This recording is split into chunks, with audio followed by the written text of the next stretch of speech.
د یوه دوکاندار له قوله ډېرې سوالګرې به هره ورځ دکان ته راتلې، خو یوه سوالګره خور نوې دې مارکېټ ته راله. خیر په دغه ورځ خو لاړه، ګورم سبا بیا راغله، که څه هم د سوال کولو په طریقه نه پوهېده او نه یې قد قامت سوالګرو ته پاته کېده، خو ډېره ښکلې او د باعزته کورنۍ پیغله یا ښځه معلومېده.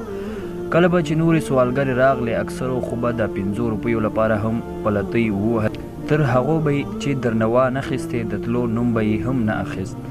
خو دا خور له ټولو ځانګړې وه. یوه ورځ مې ورته وویل خورې یوه پوښتنه درنه وکړم، خفه کېږي خو به نه؟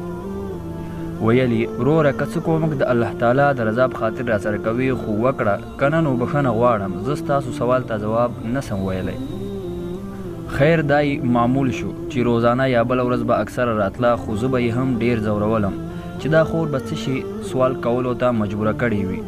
خو یوه ورځ مې بیا ورته وویل چې خورې ستا د قسم په لایزال خدای وي چې حال به راته وایې، او وعده مې ورسره وکړه چې زما دین په دنیا خور یې او چې څه مې په توان کښې وي ستا سره به کومک، خو حال راته ووایه څه شي سوال کولو ته اړ ایستلی یې.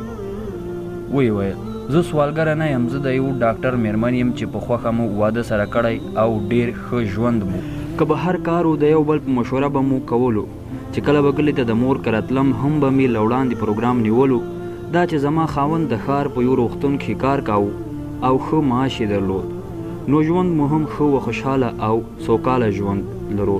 ناګهانه یوه ورځ مې خاوند په بیړه راغلو او ما ته یې وویل چې کلي ته ځو. ما ورته وویل لومړی ځل ده چې داسې پرېکړه په یوازې صورت کوې، خیر خو به وي که څه خبره ده، زما د پلار کور کې خو به څه مشکل نه وي.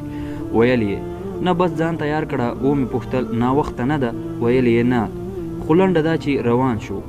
د پلار کور ته ورسېد، خو د نورو وختونو خلاف مې خاوند له دروازې رانه راستون شو. مور پلار مې وپوښتلم چې څه خبره ده، ولې دې خاوند لاړ؟ ورته ومې ویل پردی مزدور دی، څه مریضان به لري او یا به دوستانو سره چیرې ځي. خو ما هغه شپه ډېره په اندېښنو سره سبا کړه.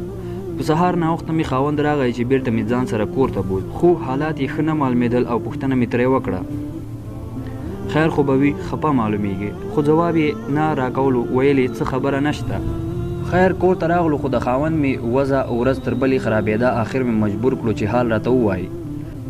آخر یې راته وویل یوه جنۍ به نیا روغتون ته راوسته، ما به د دې جنۍ د بیا راتلو لپاره نیا ته وویل، دې جنۍ به نیا مجبوروله چې رای ولي. آخر جنۍ دې ته مجبوره شوه چې ما وپوښتي چې ستا مطلب څه دی، او ما ورته خپل د خواهش نه وویل چې جنۍ وروسته له ډېر ټینګار نه آخر راته هغه شپه وعده راکړه چې ته مې د پلار کره بوتلې. کله مې چې جنۍ سره شپه تېره کړه او سهار له خوبه پاڅېدم، جنۍ نه وه خو یو خط یې راته پرېښی و چې په سر کې داسې لیکلی و. ما خو ډېر کوشش وکړ چې ته د خپل غلط خواهش نه لاس په سر شې، خو زه تا مجبوره کړم. زه ایډز یم.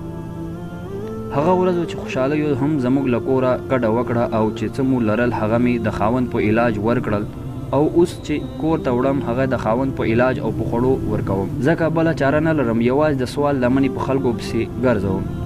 خو زه هم یو غریب دکاندار وم، دومره وس مې نه لرلو چې د دې باعزتې ښځې خاوند علاج پرې وکړم، خو یوازې مې مهربان الله تعالی ته دواړه لاسونه لپه کړل.